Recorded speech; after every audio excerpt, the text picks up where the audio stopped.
So right now I want to tell you about adapting textbook. But before we know about what is adapting textbook, we must know what is textbook first. Textbook.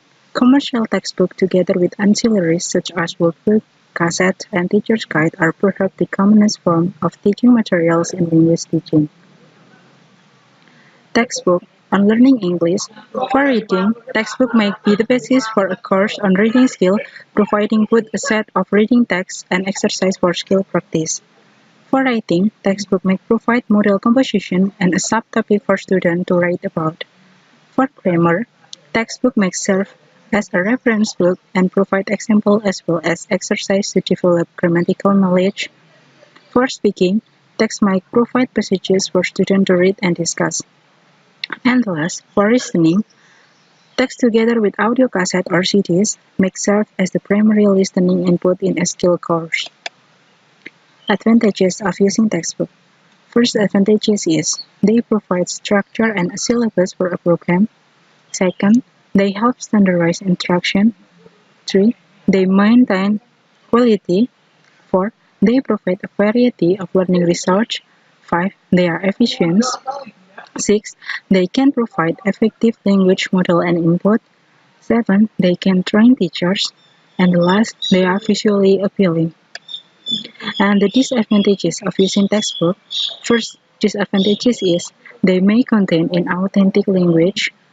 They may distort content. They may not reflect student needs. They can test skill teachers, and they are expensive.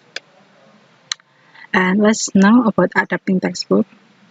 According to Doodles Evans and S.T. Jones, in 1998, in page 173, suggests that a good provider of materials will be able to select appropriately from what is available, be creative with what is available, modify activities to suit learners' needs, and last, supplement by providing extra activities and extra input.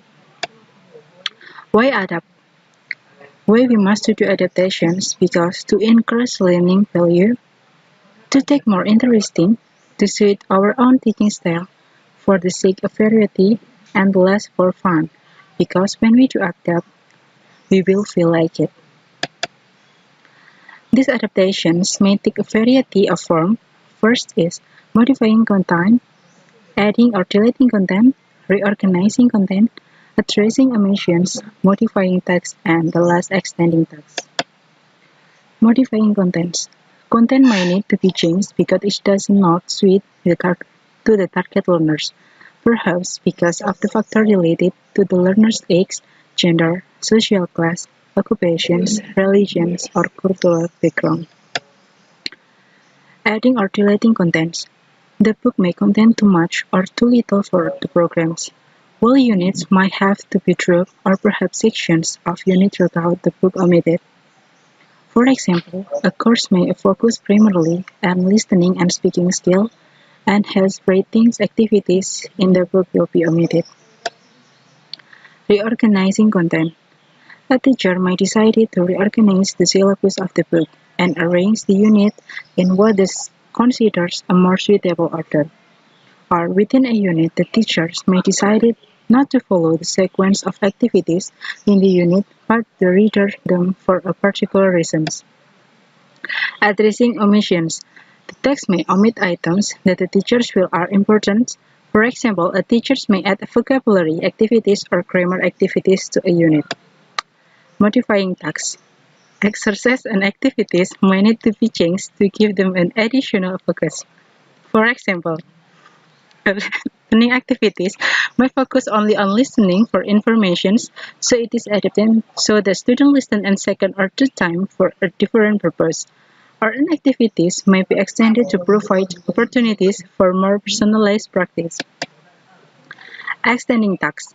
Exercise may contain insufficient practice and additional practice tasks may need to be added. Furthermore, when we do adaptation, we can do it in 3 levels. The first level is micro-adaptations, which is ideally done before the language program begins. After comparing what is covered in a textbook and what is required by the syllabus or examinations, The teachers may find that certain area or even whole unit of the books can be omitted, and certain contents need to be supplemented. Micro-adaptation is very important because it helps the teachers to avoid waste if the time and effort of the teachers and the student as well. It also helps the teachers to see in advance what he or she needs to supplement so that he or she can keep an eye on materials that could be used. The second level of adaptation is adapting a unit. This called reordering the activities, combining activities, omitting activities, rewriting or supplementing exercise material or etc. Unit adaptations help to make classroom teaching more smooth and cohesive. It also helps the teacher to better fulfill the aims of a unit. The third level is adaptation of specific activities in a unit. Occasionally, an activities are regarded valuable but is not well as designed or it is not feasible in particular class. If the teacher does not want to give up the activity, he or she needs to adapt it.